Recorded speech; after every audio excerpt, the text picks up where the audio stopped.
Good. How are you doing today? Yeah, doing good.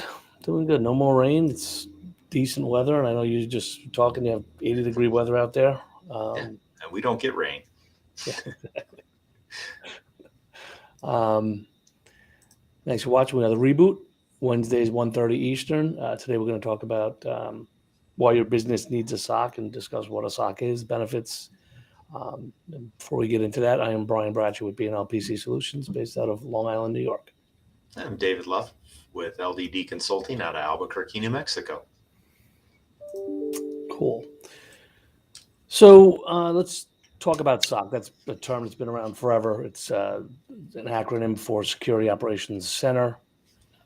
And years ago, let's talk about old school businesses and how they used to function. Right? They would, at the end of the day, they'd take anything that was safe and either lock it up in the office or um, put it in a safe, and then maybe security cameras and lock your doors and leave.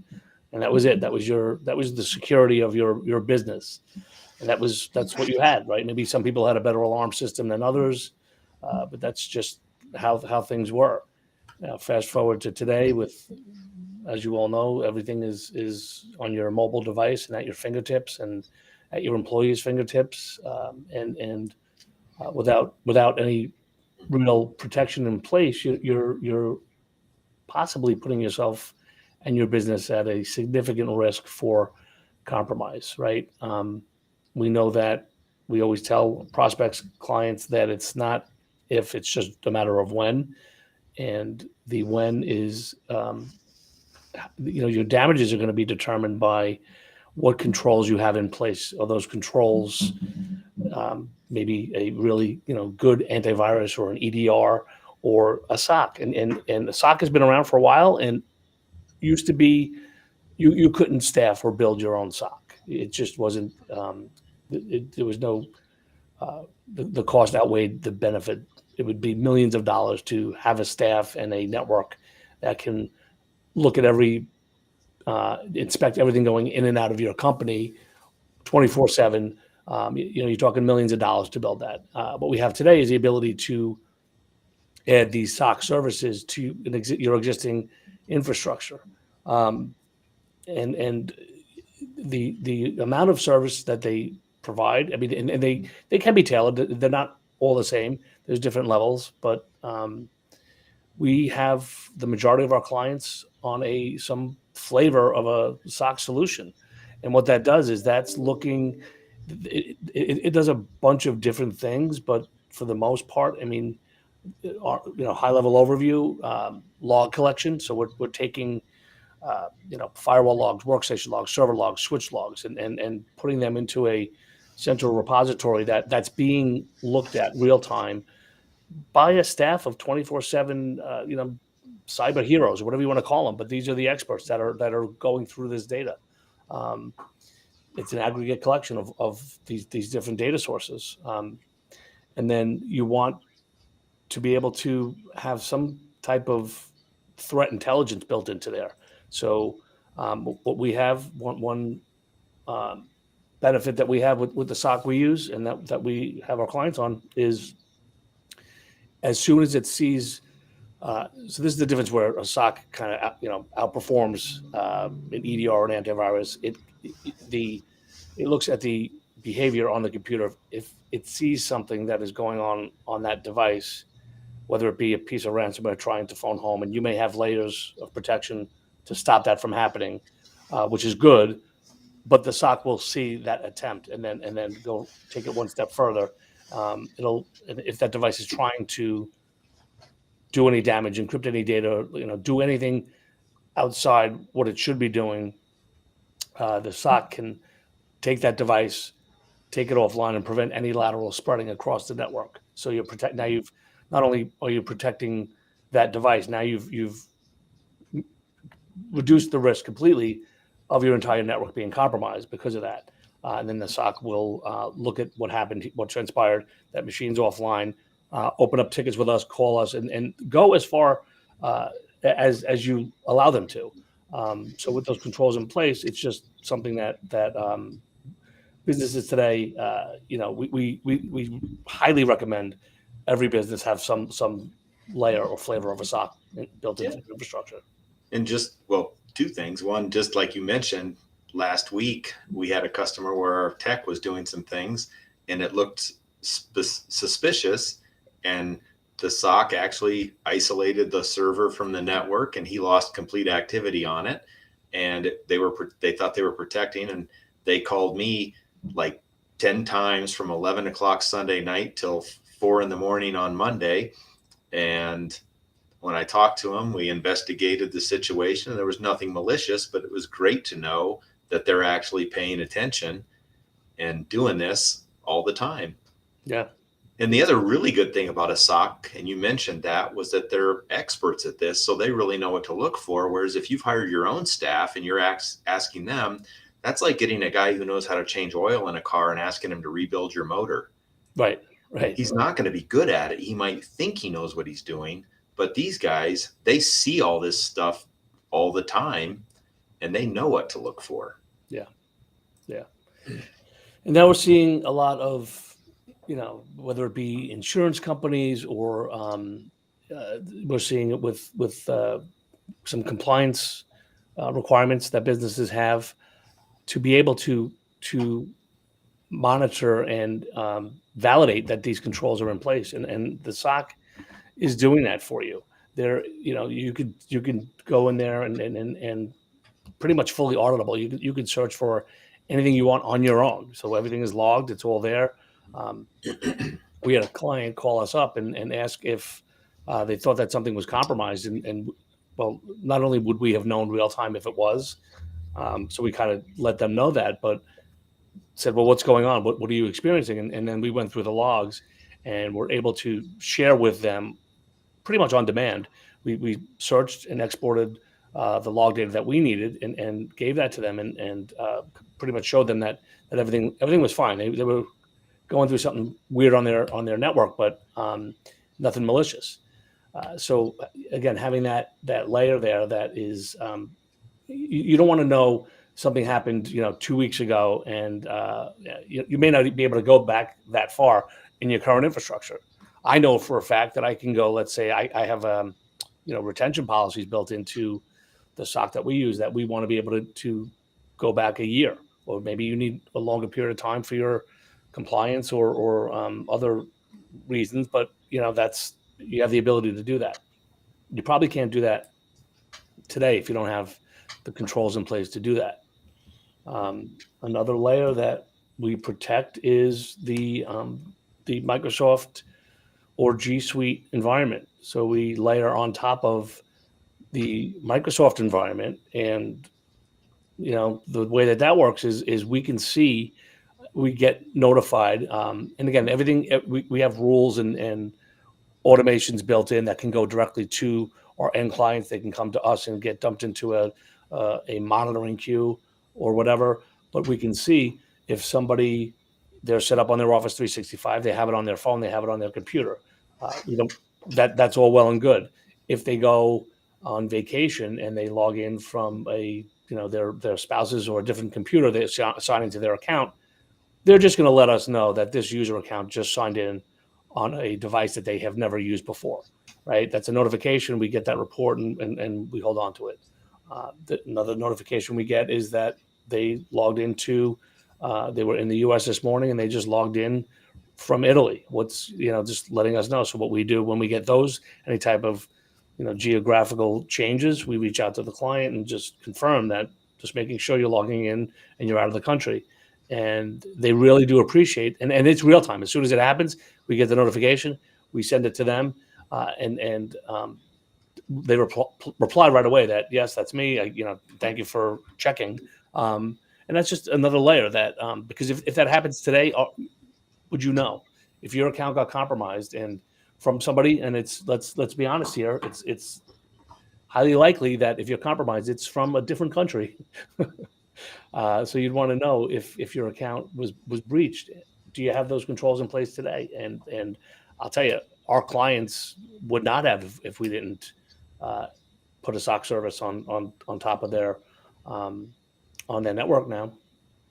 The other thing that they do that's nice, we had a we had a customer before they were a customer, and they had an internal employee that was doing malicious things. Mm-hmm.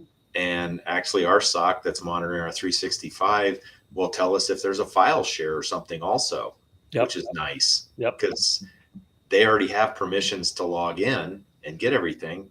But if they're doing things that are malicious, you would still get alerts there too. So that's pretty nice too. Yeah, we see, and we put rules in place, but we're able to. We want to look for data exfiltration. Like if one of your employees right now went on, and again, this could be an on-prem server that you have, or a OneDrive, SharePoint, cloud service. If they take, and you could say how much data you want to be alerted about, but let's say it's, you want to go by size wise and say if 10 meg of data moves from point A to point B, I want to know about it. And what you're looking for there is you're checking the box for data exfiltration. So, and what we've experienced is when we had clients on this service during COVID, we were blowing up with alerts that there was potential data exfiltration from some clients, and because it saw a large amount of data leaving the computer, you're talking, hundreds of megabytes up to gigabytes of data leaving, which is really concerning because that sounds like someone doing a data dump or something, pulling something off the network.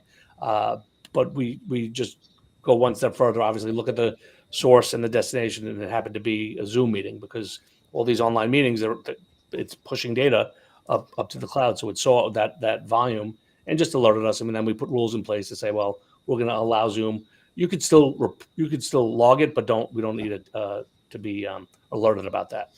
But there's things that you don't normally think about, and we have and even if we want to get into costs, we were talking about how it would be potentially millions of dollars to get this set up years ago, and even today to build your own is. I mean, you could do the math on staffing. You want this well, first of all, you need a data center, right?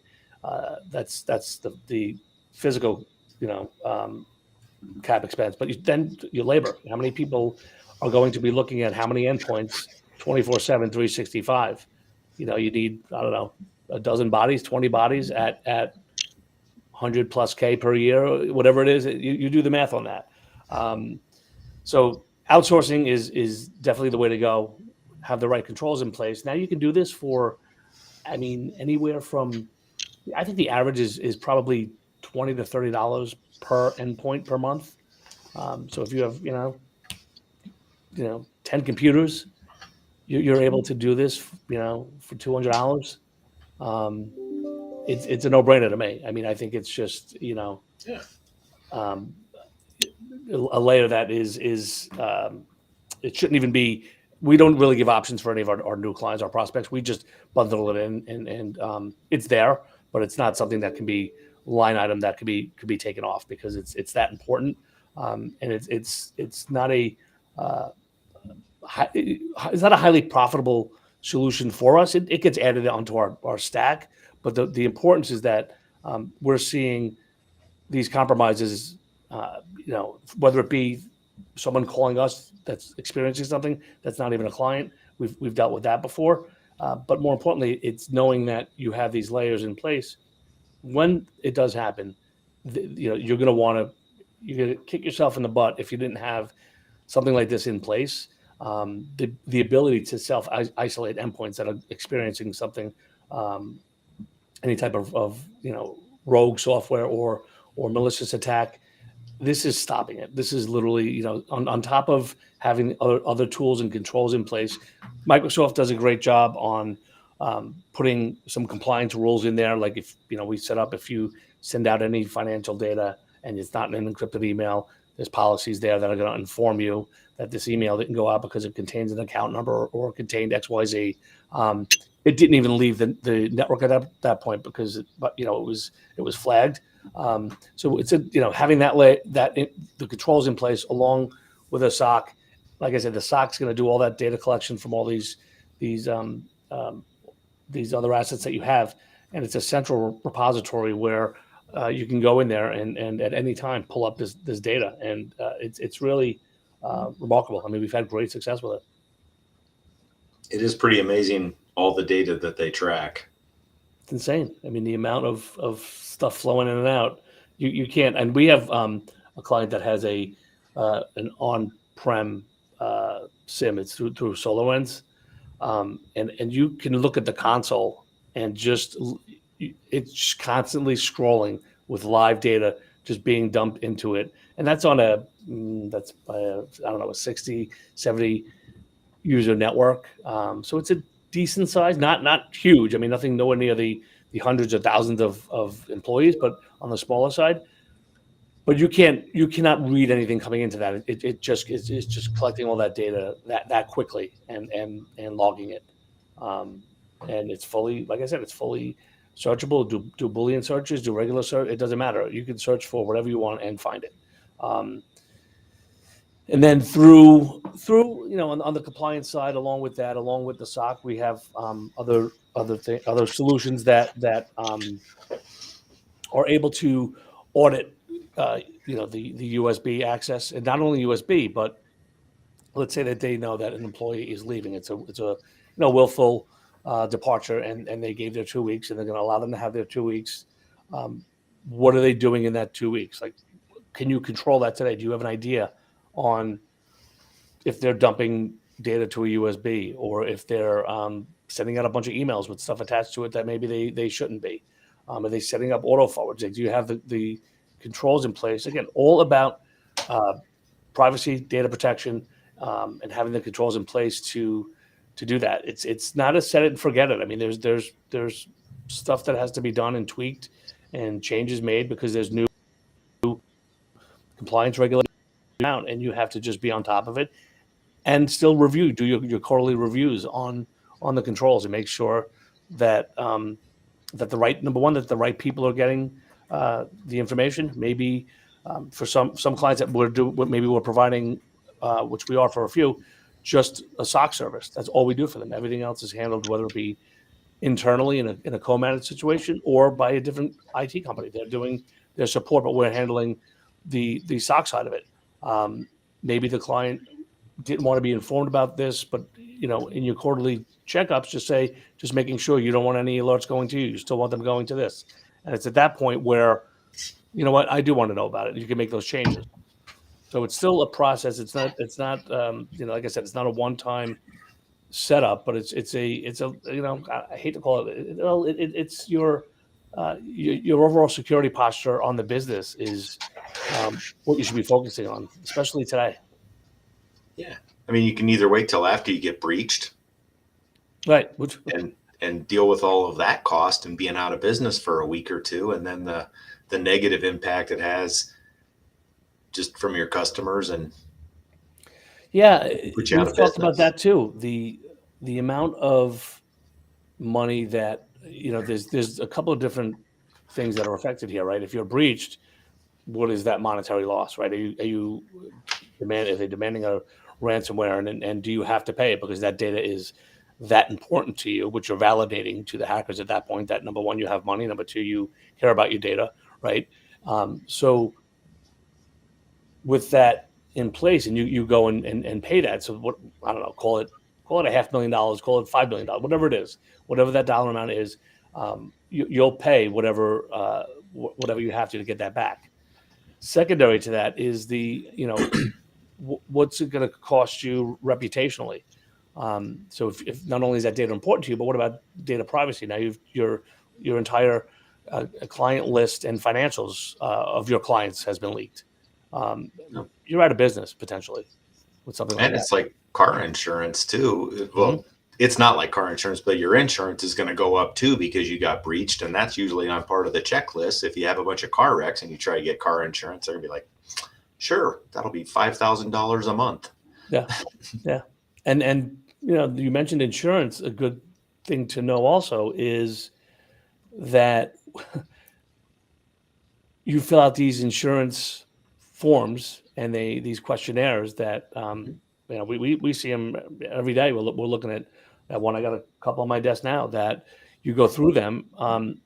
There's not a chance that if you said, "Oh, yes, I have this. I'm doing this. I'm doing this," if you get breached and they come to you and say, all right, well, you said you had, you can do a rollback from your firewall on activity. Let me take a look at that. And you don't have that, or you have the ability to, parse through logs because you have a SIM and you just said yes to that and you don't, not only are they not paying the claim, they're dropping your coverage, right? So now you have nothing. So so why even pay? And insurance, cyber insurance isn't that bad. I mean, it's definitely something you need to have for sure, right? You want to have that layer of protection. There's no, we make new clients. It's a requirement that you have to have cyber insurance. You have to have some policy in place because the assumption is, well, you're my IT guy. You're handling our security. You're doing this, and it's like, well, yes, yes, yes, but I am not the insurance company. I'm not the one responsible here. We have our own insurance that we have multiple policies that we have to carry, but it's like, you still need your own. But that's if you say yes to those questionnaires and you're committing insurance fraud at that point, and and then you're opening yourself up to lawsuits and all this other stuff. But it's just not, it's not worth it. Not for what, like I said, what it costs for some of these services is a couple $100 a month for 10 computers, and you do the math on it, however many you have. I mean, and that's what it is. I mean, that alone is worth knowing that you're that much closer to minimizing your exposure and minimizing your risks, and you have built-in mitigation into the solution. So,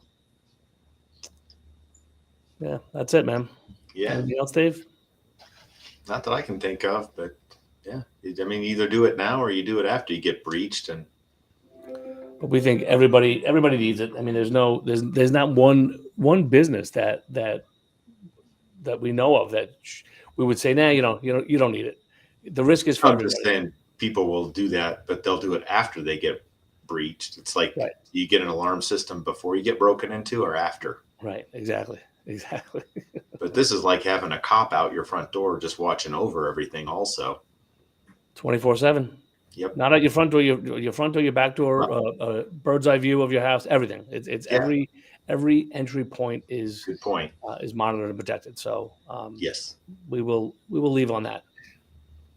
And it is pretty amazing the alerts we get, even if they're noisy. It gives you confidence. Absolutely. All right, Dave. We'll chat again next week. Sounds good. You have a good week. You too.